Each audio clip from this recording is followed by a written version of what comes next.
மாண்புமிகு உறுப்பினர் அம்பேத்குமார் அவர்கள். மாண்புமிகு பேரவைத் தலைவர் அவர்களே, அந்த மேல்மாசிப்காட்டு விவசாயிகளை குண்டர் சட்டத்தில் அடைச்சாங்கன்னு சொன்னாங்க. அதில் உண்மையிலேயே பார்த்தீங்கன்னா அதில் ஒரு 10 சென்ட் இடம் இல்லாதவங்க தான் ரோட்ல விருதுங்கி போராடினாங்க. இல்ல ஒரு நிமிஷம் நான் சொல்லிடுறேன். இல்ல ஒரு நிமிஷம் இல்ல அம்பேத்குமார் பாருங்க, அந்த அருள் முடிஞ்சு விட்டது. விளக்கம் சொல்லிட்டா முடிஞ்ச வேலை அடுத்த சொல்லிட்டு போங்க. விவசாயிகள் மாண்புமிகு பேரவைத் தலைவர்களே, விவசாயிக்கு லேண்ட் இருக்கா இல்லையான்னு முக்கியம் இல்ல. அது விவசாய கூலியாளர் இருக்கவங்க கூட போராடலாம். அது லேண்ட் வச்சிருக்க ஓனர் தான் போராடணும் கிடையாது. அது ஒண்ணும் இது தவறு. இந்த மாதிரி இதெல்லாம் தவறான ஒரு அனுமதி இல்ல, நடவடிக்கை எடுப்பேன். காட்டாதீங்கன்னு சொன்னா மூடுங்க, அதை நடவடிக்கை எடுப்பேன். எத்தனை கோடி விவசாயில கோடி பேர்ல எத்தனை பேருக்கு லேண்ட் இருக்குன்னு நினைக்கிறீங்க நீங்க? அப்படி பார்த்தா லேண்ட் இருக்கும் தான் போராடணுமா? விவசாயிகள் விவசாய நெல்ல விதைய ஊன்றவங்களே விவசாயி தான். அதுல லேண்ட் இருக்குன்னு அவசியம் கிடையாது. இது கூட திமுக உங்களுக்கு தெரியாதா? உறுப்பினர் போதும், பேசுற வரைக்கும் போதும், விடுங்க. உறுப்பினர் பழனிவேல் பேச ஆரம்பிக்கலாம், நீங்க பேசுங்க. பழனிவேல்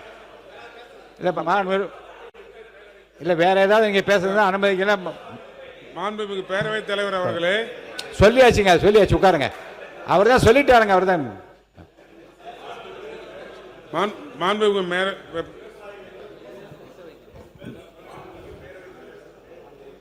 விவசாயிகள் மீது அக்கறை கொண்ட ஒரு அரசு இதுனா திராவிட முன்னேற்ற கழக அரசு மட்டும்தான். விவசாயிகளுக்கு பொற்கால ஆட்சி எது என்று சொன்னால் அது திராவிட முன்னேற்ற கழக ஆட்சி தான். 1989 விவசாயிகள் ஒரு பைசா இலவச மின்சாரம் குறைக்கணும்னு சொல்லிட்டு போராடிய போது அப்போது ஒட்டஞ்சத்திரத்தில் நாராயணசாமி நாயுடு என்பவர் சுட்டுக் கொல்லப்பட்டார். பிறகு 1989 முத்தமிழர் கலைஞர் அவர்கள் ஆட்சி வரும்போதுதான் தவறான செய்தி விருங்க. அம்பேத்குமார் பாருங்க, உங்க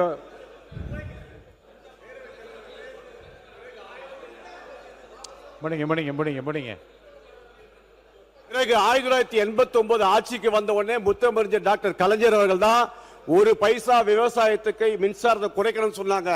இனி ஒரு பைசா கூட கட்டத்தேவையில்லை ஆணை பிறப்பித்த தலைவர் முத்தமிழர் டாக்டர் கலைஞர்.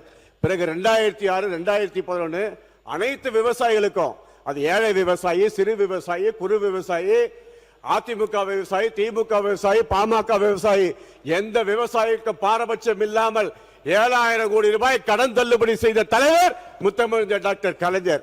அது மட்டுமல்ல, 2021 25 கழக தலைவர் போற்றத்துக்குள்ள திராவிட மாடல் முதலமைச்சர் அவர்கள் மீண்டும் ஆட்சிக்கு வந்த உடனே 2,50,000 விவசாயிகளுக்கு இலவச மின்சாரம் வழங்கியவரும் எங்கள் கழக தலைவரான தளபதி அவர்கள். அது மட்டுமல்ல, இந்தியாவிலேயே எந்த மாநிலத்திலும் இல்ல முதலாக விவசாயிகளுக்கு வேளாண்மை பட்ஜெட் போட்ட தலைவர் கழக தலைவரான தளபதி அவர்கள். ஆகவே விவசாயிகளை பற்றி நிறைந்த அக்கறை கொண்ட அரசு திராவிட முன்னேற்ற கழக அவை முன்னவர் அவர்கள். இல்ல விவசாயிகளை பற்றி பேசிக் கொண்டிருக்கிறார். துறையின் அமைச்சர்கள் 3 பேர் இருக்கிறார்கள். அவர்கள் பதில் சொல்ல வேண்டும். இன்னும் 4 பேர் பேச வேண்டும். இல்ல நான் சொல்லிடுறேன். ஒரு பைசா இல்லைங்க, அவர் சொன்னார்ல, ஒரு பைசா குறைக்க வேண்டும் என்பதற்காகத்தான் பெருமானூரில் பெரிய போராட்டம் நடந்து 24 மணி நேரம் நெடுஞ்சாலையில் வண்டிகளே வாகனம் ஓட முடியவில்லை. அப்போதுதான் 13 பேர்களை சுட்டுக் கொண்ட தூபி அங்கே இருக்கிறது. பேரவைத் தலைவர்களே, நேற்றைய தினம் நமது முதலமைச்சர் அவர்கள் பறந்து விமான நிலையத்தை கைவிடப் போவதாக அறிவித்தார். அதை நான் உள்ள போக விரும்பல. ஆனால் அருகில் உள்ள ஆந்திரா மாநில முதலமைச்சர் அவர்கள் ஆந்திராவில் உற்பத்தியாகும் பொருட்களை ஏற்றுமதி செய்திட வேண்டும் என்பதற்காக விமான நிலையங்களை பிரம்மாண்ட அளவில் கட்டியுள்ளார்கள். ஏற்றுமதி பெருகி பொருளாதார வளர்ச்சியும் அங்கே நடைபெறுகிறது. அதனால் தமிழ்நாட்டில் இருந்து பல தொழிற்சாலைகள் ஏற்கனவே ஆந்திராவை நோக்கி சென்று கொண்டிருக்கின்றன.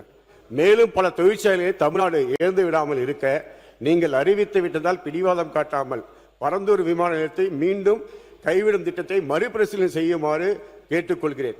எனவே தொழில்துறையை பொறுத்த மட்டில் இன்னும் இந்த அரசு செயல்படவே ஆரம்பிக்கவில்லை என்றே தோன்றுகிறது.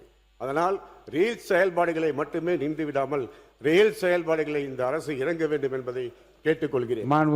மாண்புமிகு பேரவைத் நீங்க நன்றி சொல்லி முடிங்க. போச்சு 14 நிமிஷம் வந்தாச்சு. நன்றி சொல்லுங்க. ஒரு நிமிஷம் நன்றி சொல்லுங்க. சொல்லுங்க. மாண்புமிகு பேரவைத் தலைவர் அவர்களே, எங்களது மாவட்ட பொறுப்பு அமைச்சர் இருக்கிறார். வந்தவாசி சட்டமன்ற தொகுதி ஒரு வரலாற்று சிறப்புமிக்க சட்டமன்ற தொகுதி. வந்தவாசி அரசு தாலுகா மருத்துவமனை வடார்காடு ஒருங்கிணைந்த வடார்காடு மாவட்டமாக ஆரம்பிக்கப்பட்ட ஒரு மருத்துவமனை. வந்தவாசி இப்போ விபத்து நகர்ந்த ஒரு பகுதியாக மாறிக்கொண்டிருக்கின்றது. ஆகவே அந்த தாலுகா மருத்துவமனையை ஒரு மாவட்ட மருத்துவமனையாக தரம் உயர்த்தி தர வேண்டும். அது மட்டுமல்ல, வந்தவாசியில் சுற்று பைபாஸ் சாலைகள் சேத்துப்பட்டு டு திண்டிவனம் பைபாஸ் சாலை நிறைவு செய்யப்பட்டது. சேத்துப்பட்டு டு செய்யாறு பைபாஸ் சாலை நிறைவு செய்யப்பட்டது.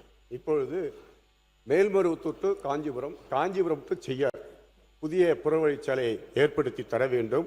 அது மட்டுமல்ல, பெர்னமலூர் ஒன்றியம் ஏந்தல் கிராமத்தில் 40 ஏக்கர் பரப்பளவில் கடந்த கால திராவிட மாட முதலமைச்சர் போற்றுவதற்குரிய தளபதி அவர்கள் ஒரு சிட்கோ தொழிற்பேட்டை ஒன்று ஆரம்பிப்பதாக அரசு ஆணை வெளியிட்டார்கள். அதையும் தொடங்கிட வேண்டும். அது மட்டுமல்லாமல் வர இருக்கின்ற காலகட்டத்தில் வந்தவாசி அடுத்த பெர்னமலூரில் ஒரு புதிய வட்டம் 2006-2011 சட்டமன்றத்தில் வரைக்கும் அது பெர்னமலூர் சட்டமன்ற தொகுதியாக இருந்து கொண்டிருந்தது.